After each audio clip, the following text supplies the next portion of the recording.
from Augusta. You're watching News 12 live at 5. Well, live at 5 as Vice starting with weather as our radar shows several showers in our area. Good evening, I'm Wrdw. And I'm Meredith Anderson. We're joined by First Alert meteorologist Mikkel Hannah Harding. Mikkel, could any of these storms turn severe? Well, always a low chance during the summertime of maybe a stray severe storm, even when we don't have a severe risk. But today, I don't think that we'll see that at all. More concerns about heavy rainfall, which could bring down some of those gusty winds and maybe result in a few special weather statements. But as far as looking at radar right now, it's definitely pretty active across the southeast. And as we take a closer look towards our neck of the woods, a lot of that activity has been concentrated along and north of I-20 for the past few hours. And you can see just looking at about this 3 to 6 hour loop of weather here, where we have seen some consecutive rounds of rainfall around Clarks Hill Lake and just seeing a few showers popping up in the last few scans a little bit closer towards the I-20 line here in Augusta, but still mostly dry in the central and southern CSRA. As we head through tonight, that could change though, so I would recommend having the rain gear with you if you have any outdoor plans. And as we head past midnight, those rainfall chances do slowly begin to decline. As far as looking at your evening planner though, as I mentioned, we are going to keep those rain chances in play through tonight, and we'll find those temperatures falling into the mid and low 80s as we do wrap up your Tuesday. Low temperatures by tomorrow morning will be in the 70s, so it'll be a mild and muggy start waking up for your Wednesday morning, and it should be a dry start as well for tomorrow. Rainfall chances though do start to go up as we head into our Wednesday and finishing off the work week, and then Saturday and Sunday we start to see those rainfall chances back off just a little bit and should become a little bit more isolated in nature. Before tomorrow, we do have a slight risk in place for flash flooding concerns, so a level 2 out of 5 risk, and if you live in a low-lying or flood-prone area, just definitely be paying close attention to how much rainfall is actually accumulating as we head through tomorrow, and we continue that flash flood risk for most of this week, really all this week into this weekend as well, as we do keep that heavy rain threat around. So we'll look at that in more detail, talk about rainfall accumulations and how much rainfall we could see, but let's take a look at some traffic. And now, First Alert traffic.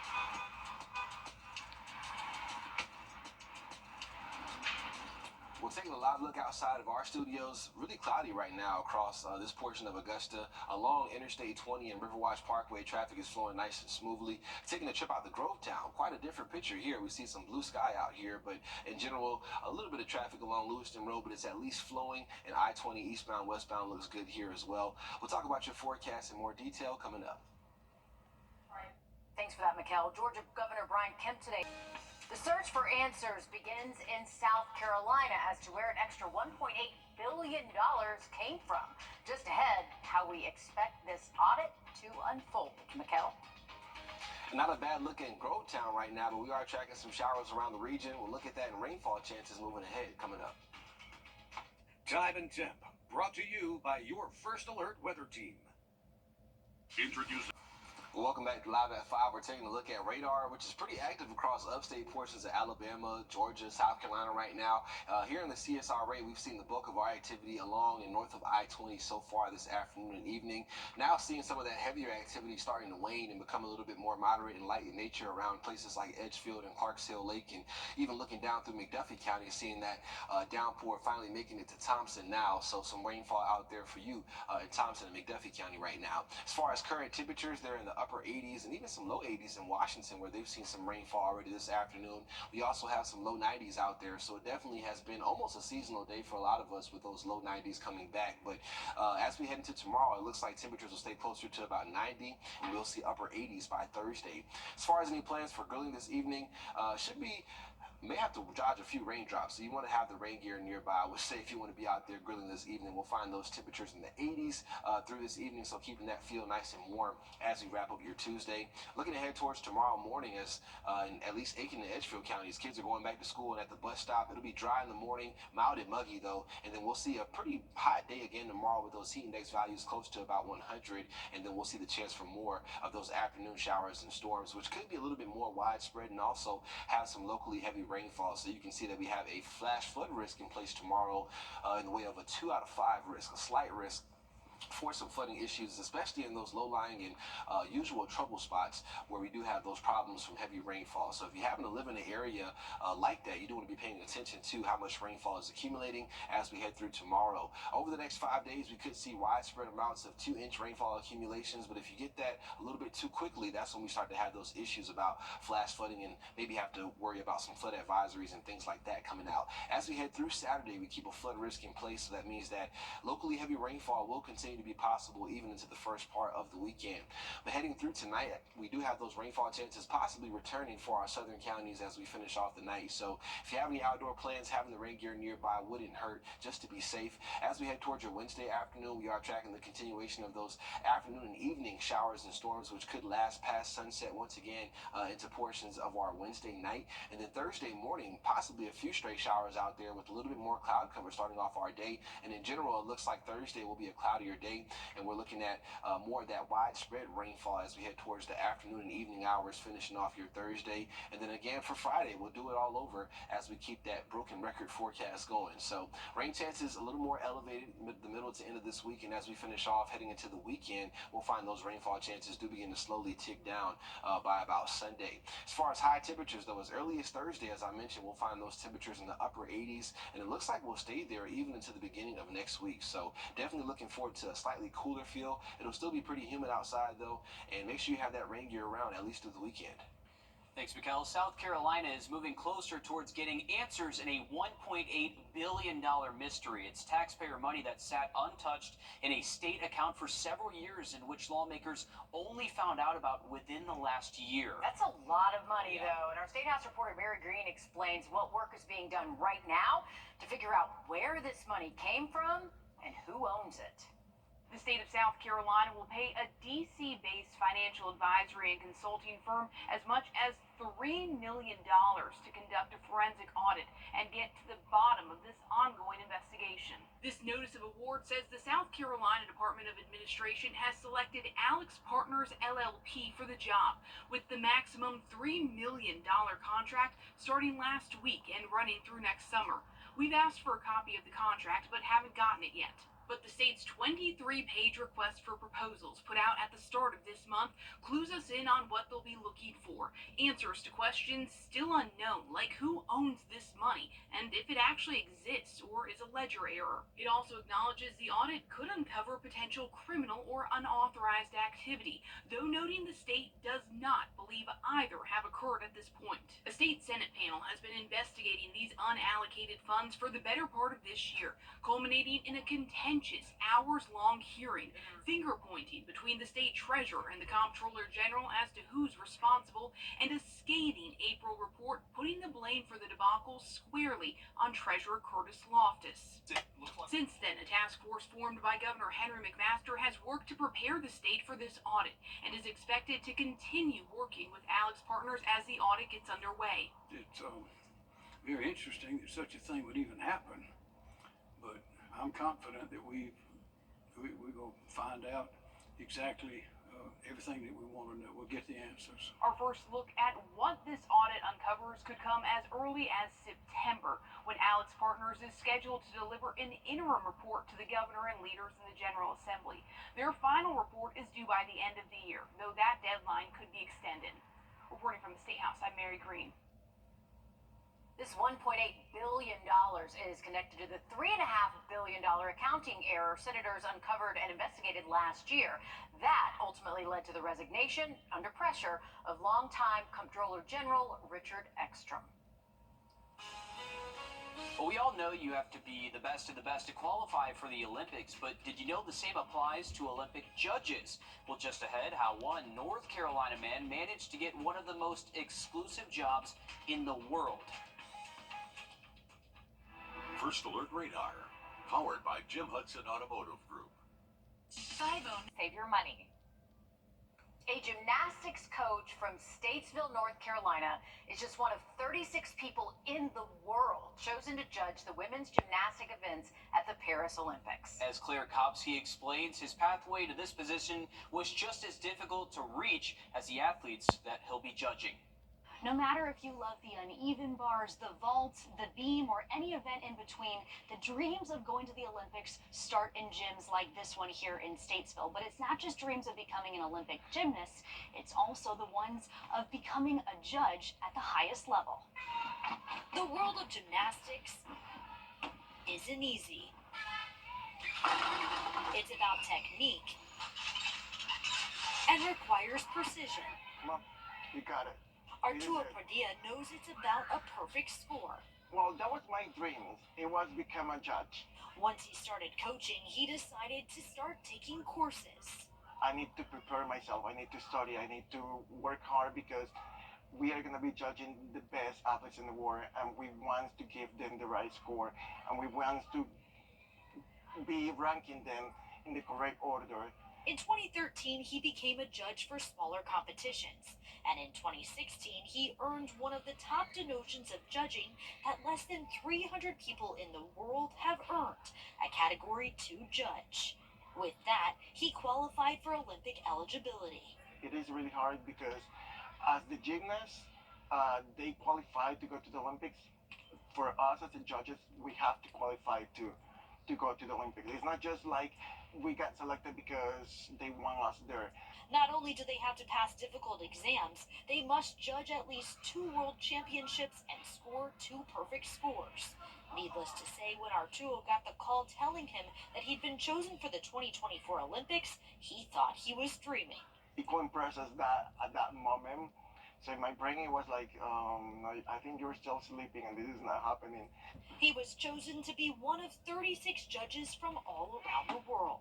When I was a kid, and I remember watching the meets and watching everybody on TV, and I was like, I want to be part of that one day. And now realizing that I'm going to be part of that is like, oh, I didn't fail to that little kid. A dream come true for a job he's honored to hold. I think is a really big responsibility for me because we are humans too and we can make mistakes, and I want them to get what they deserve. While all eyes will be on the Olympic gymnasts, the gymnasts here at this gym will also be peering at the sidelines to look out for their coach at the judges' table. That's a pretty cool aspect of the Olympics that you really don't think about, how the judges get there. I had not even thought about that at all. I didn't know there were level 1, level 2 Neither did judges. Yeah, and I can't imagine the amount of stress that they're under at the Olympics to make the proper calls and to make the proper judgments there. But yeah, no. You know who I think? Mikhail's laughing at Yeah, me he is. But the people that I think have the most stress, I don't know if it's quite the athletes or the judges. I think it's the parents. Like, have you seen some of the shots of the parents watching? Some of them can't even look. They've got their head down and they're looking like that. The parents absolutely break my heart. Like, I want to look at. Hey, they put in a lot of work too to get their kids there as well, so it's pretty cool. Couldn't imagine being a judge. Don't think I'd want to do it. I'd participate, but wouldn't do that. No judging for me. No. Yeah, same. I don't think I'd want that stress. No way. Absolutely not. Well, congratulations to our latest Sunshade winner, and it is Renee Miller, from Wrdw.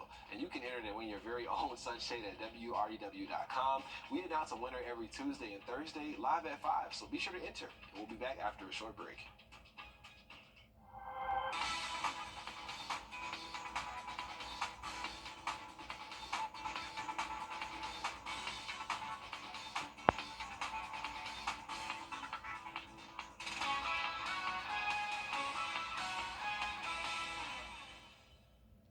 Well, live at 5, and we're still tracking radar across the south and east. Pretty active right now, and even a new severe thunderstorm warning around the Columbia area, not inside of our viewing area. But we've seen a few thunderstorms around the lake so far for today. And right now, just tracking some of that light to moderate rainfall still pushing through Edgefield County, about to cross over into Saluda County as well. And we do still find a downpour working through McDuffie County and about to cross into Columbia County near U.S. State Road 278. So a few showers out there, but not looking at widespread rainfall at this time. But check out the lake right now at about 79 versus 93 here in Augusta, and we do still have some low 90s out there. It'll be a hot day again for tomorrow with those temperatures around 90, and then we're in the upper 80s with more rain finishing off the week.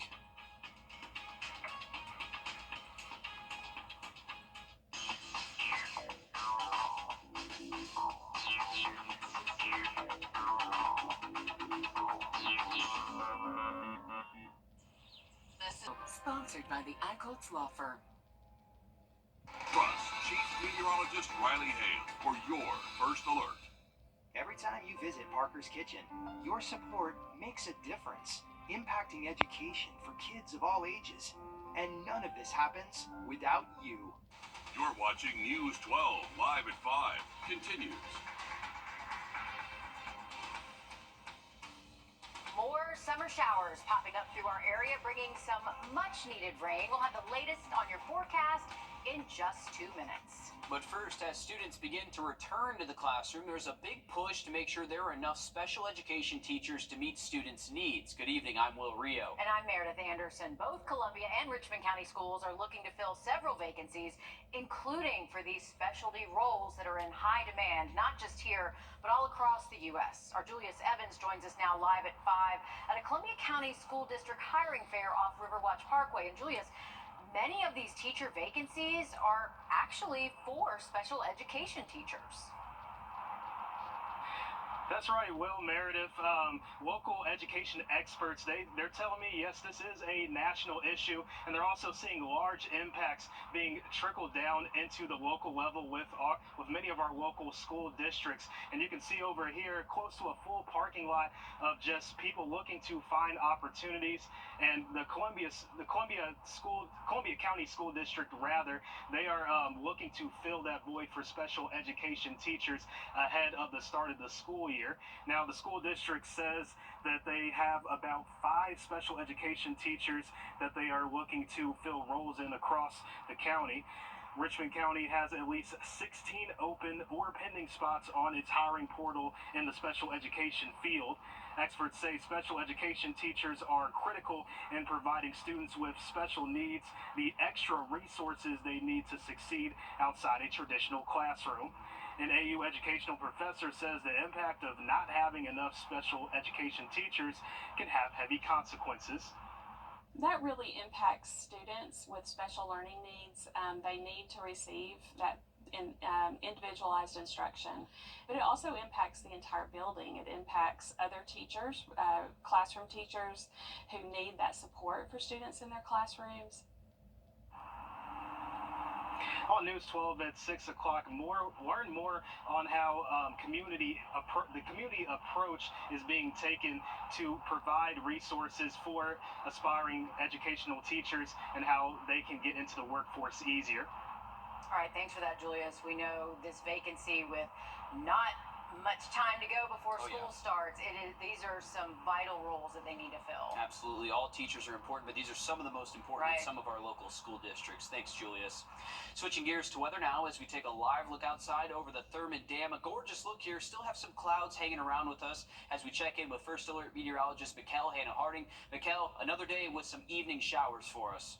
That's right, Will. Still more isolated to widely scattered for that field, so not everyone getting in on the rainfall activity as of right now. But as Will said, it's definitely still a lot of cloud cover out there, and we're still looking at a good bit of scattered rainfall across the south and east in general. As we look closer towards the CSRA here, you can definitely see that the bulk of the rainfall kind of confined to our northern section of the CSRA and also central and midland portions of South Carolina, Georgia, and also upstate Carolina and Georgia as well right now. A closer look at some of the rainfall that we've been tracking over the past few hours, mainly moving through areas like Lincoln County, McCormick County, now pushing through Edgefield and crossing over into Saluda County with some light rainfall. Just saw a pop-up shower there near I-20, kind of by our station. So we'll continue these rainfall chances into this evening, it looks like. And as we see the sea breeze pushing in, could help maybe fire off a few more showers and storms into tonight for our southern counties possibly. And then we'll see rainfall pretty much ending for everyone not too far after at midnight. As far as looking at your evening planner, I would recommend having the rain gear if you have any outdoor plans, and we'll see these temperatures staying nice and warm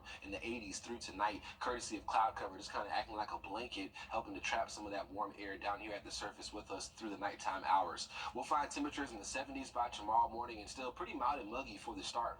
We'll look ahead at a pretty wet finish to our week, but let's take a look at some traffic. And now, First Alert traffic.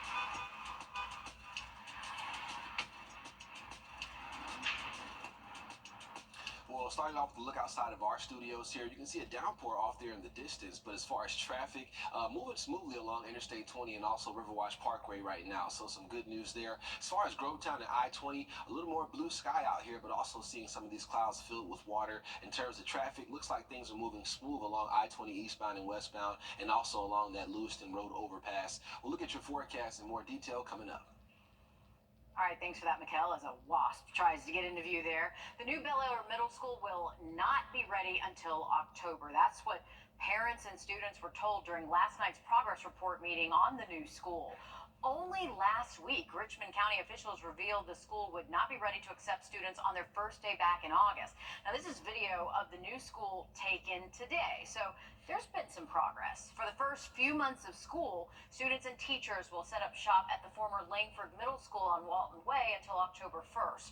There'll be an open house at this temporary location on August 2nd from noon until 6 o'clock. Today, North Augusta takes another step towards accessibility and inclusion with the unveiling of an adaptive kayak launcher. This is at the Beck Park Dock on Front Street in collaboration with the Georgia Rehabilitation Institute. Now, this will make it easier for people of different abilities to get out and enjoy the waterways, including our veterans. Well, it makes me feel important because normally you wouldn't think about it. And when someone else brings it up, then you start thinking about it, and I guess it makes me feel special. This is going to make it a lot easier, and I'll probably come paddle more often. Pretty awesome tool there. In addition to the kayak launcher, additional handicap parking was opened at the park dock as well. Today, Georgia doctors and medical experts sounded the alarm on the impact of Georgia's 6-week abortion ban. Several OBGYNs testified in front of Senator John Ossoff's Human Rights Subcommittee about the ban and how it is affecting women who are seeking treatment.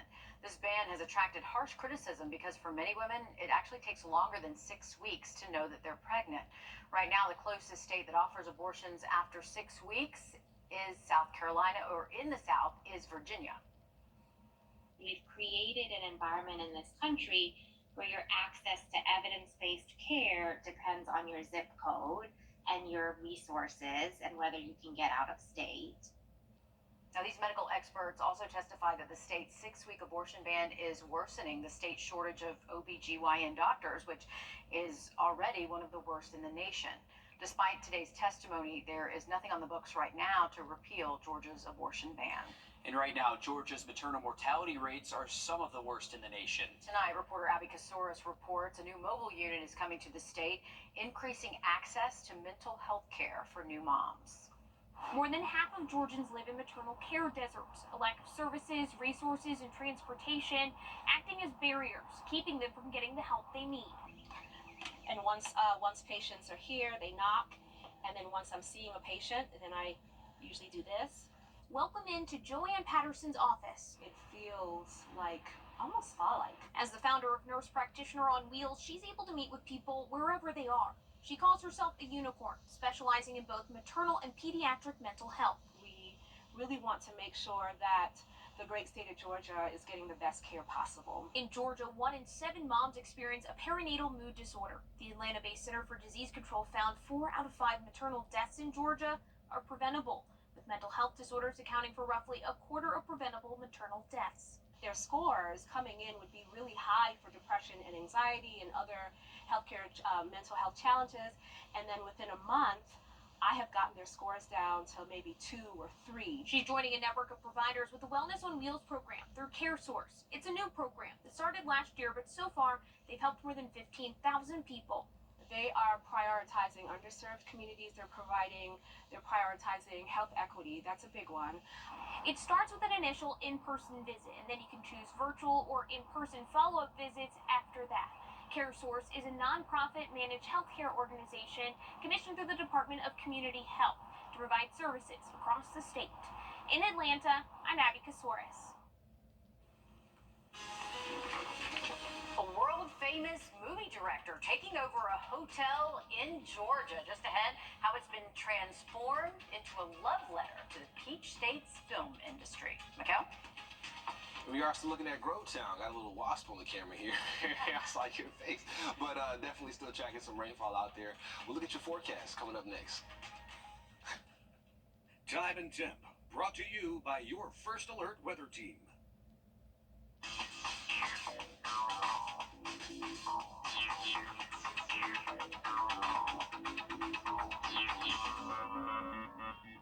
Foundation Pair experts. Well, welcome back to Live at 5. We are looking at a little bit of rainfall in our area, but more widespread rainfall across northern portions of Georgia, Alabama, even South Carolina right now, and even a severe thunderstorm warning in the Columbia area. But across our neck of the woods, we've just been dodging a few showers and storms, mainly along and north of I-20. Starting to see a few new showers, though, popping up a little bit south of I-20. So we'll continue to track these rainfall chances, it looks like, into this evening. Just going to where we saw some of the heaviest rainfall over the past few hours. It has been around the lake near Modoc, Parksville, and moving through Edgefield and now Saluda County in the way of some light rainfall. And again, bringing things a little bit further south with the newest scans coming in on radar. Just seeing a few of these light showers popping up in Warren County, southern McDuffie County, and about to approach Richmond County possibly. So we'll continue to track these rainfall chances, it looks like, through this evening. But the rainfall definitely helping to cool things off. 79 degrees right now up there at Clarks Hill Lake versus 93 here in Augusta, and lots of low 90s across the rest of the southern CSRA, where we have remained very dry for this evening.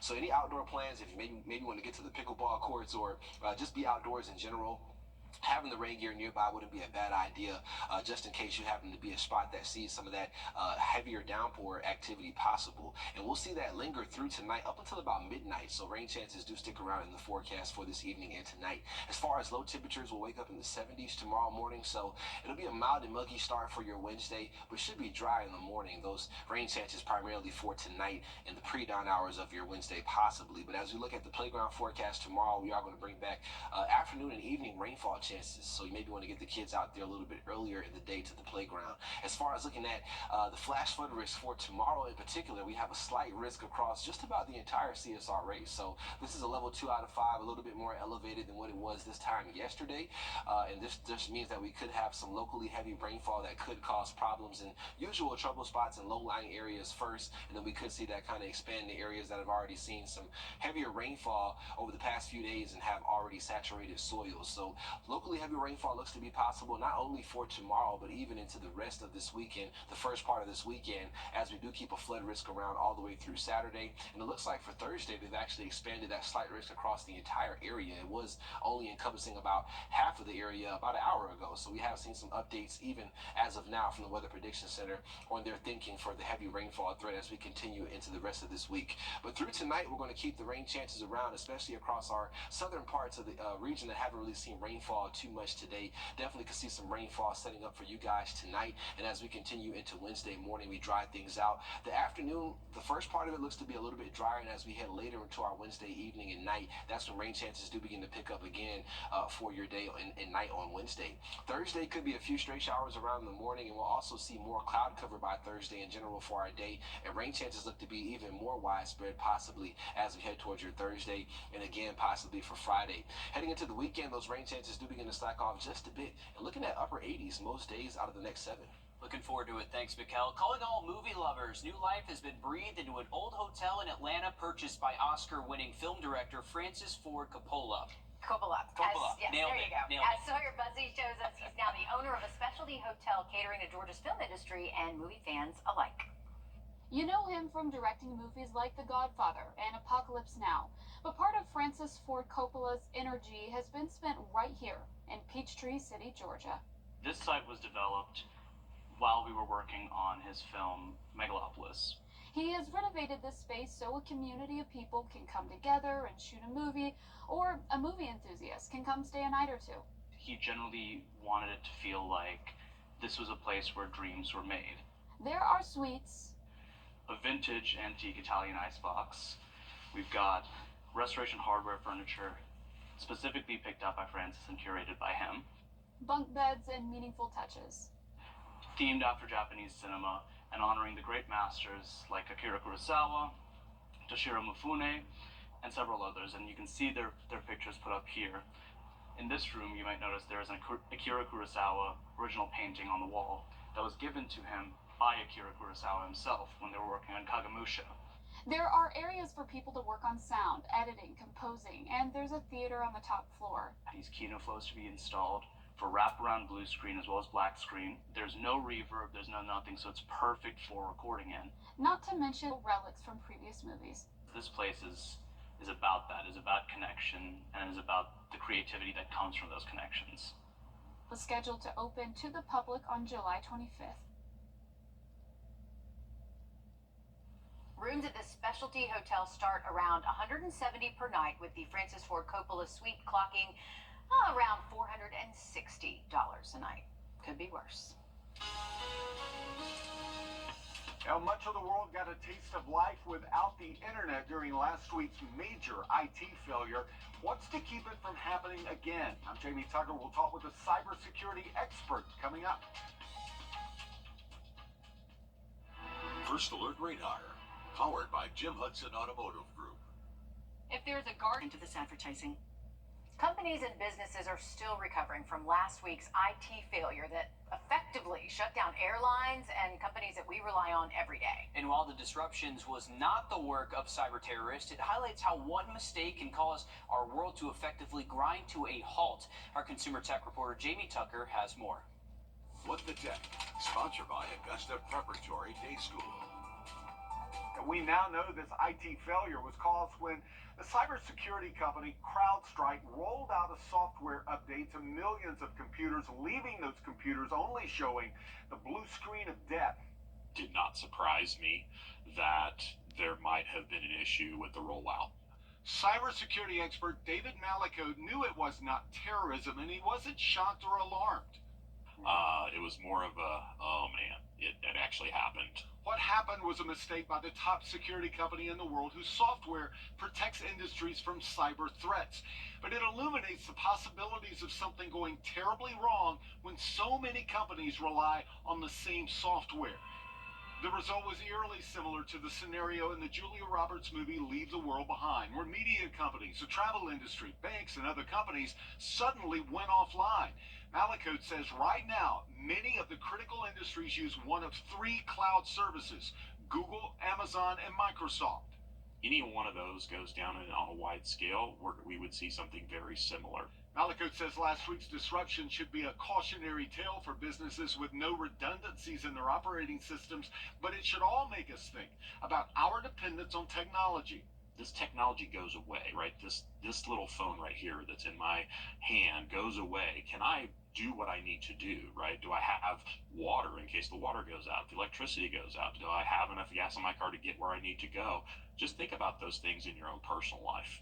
Not to sound like an alarmist, but it is something to think about because there's nothing out there to keep it from happening again. That's What the Tech. I'm Jamie Tucker. And this disruption is not over. Delta Airlines was forced to cancel more than 800 flights on Monday. Microsoft has issued a fix for any affected computer that can be downloaded to a USB drive from the Microsoft support website. Okay, we've had SEC Media Days. Coach Dabo Swinney has made his case in the ACC. Now to the Sun Belt, where Georgia Southern gets their time on center stage. And head coach Clay Helton took to the podium today. Alyssa, what did he have to say? Well, this season marks year 30 for Helton. When you've been around college football for that long, you know when you have it pretty good. And that's exactly how he feels about this year's Eagles team. It helps when you have a handful of athletes from the CSRA to count on, too. There are currently 8 on the Southern roster from our area: wide receiver Dalen Cobb from Washington Wilkes, and former Tigers defensive back Justin Myers has supplied big looks for the Eagles in the past.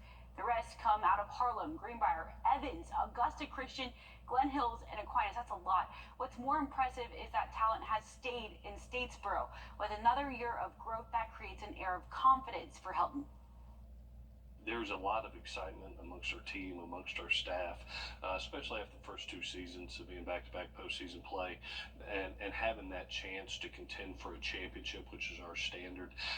Put ourselves in that position last November and fell short. And I think there's been kind of a chip on our shoulder all the way through, spring and summer to get to that championship level and to succeed. And so we're excited to get started with it.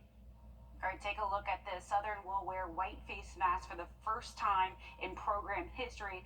Look the part, play the part. Hardest game comes 4 weeks in. They have Ole Miss on September 21st. Miko? Well, thank you for those updates, Alyssa. In the world of football, we are tracking rainfall finishing off the work week and could be widespread totals around 2 to 3 inches when it's all said and done. We'll look at that coming up next. Truck accident. Well, take a look at this. The Greenville Zoo is holding a contest to determine the names of their new bat-eared fox kids. Now, the zoo says you can choose from the following names for its new residents. We have Flora, Fauna, and Merriweather, Loretta, Shania, and Reba, or Piper, Pixie, and Poppy. I like Flora, Fauna, and Merriweather. They're the fairies in Sleeping Beauty. I'm going to go with Piper, Pixie, Poppy. I like that one. I don't know. The country singers are good. You know, Loretta Lynn, Shania Twain, Reba McEntire. That's pretty good, too. You can vote on the zoo's website through July 30th. She knows everything. As of today, Piper, Pixie, and Poppy have a strong lead with the country ladies coming in third. Yeah. I just can't get the names right today. Yeah. Oh, man. Come on, Shania Twain. I know. I didn't even pick that up. I'm out of it today, apparently. I'm going with my Shania piece. Twain is, I guess those are more my generation. See, I didn't do it this time. This was your fault. Yeah, this is my fault. This is my fault. Same with the Flora, Fauna, and Merriweather, because you probably didn't know that either, right? No. I think the Piper and Pixie are winning because of You know who they are? I believe those are the trolls, right? I don't know. I think it's winning because of the alliteration. Stand with me with solidarity, Mikkel. Rain chances are going to continue into this evening. We're looking at the radar right now and have seen a few more showers popping up closer to Augusta now, so kind of moving a little bit further south. Here we go. Some heavier downpours along I-20 right now, so definitely impacting and creating some slick roadways near areas in Augusta proper now. But we do have more news and weather coming up after a short break. So we do. We're going to go do some research here, Mikkel, and we'll get back with you guys on that. We have much more coming up after a short break. You got the old lake. Introducing the First Alert Radar Network. With up to 10 times the resolution of other local radars and technology that can pinpoint right down to your street. First just got faster.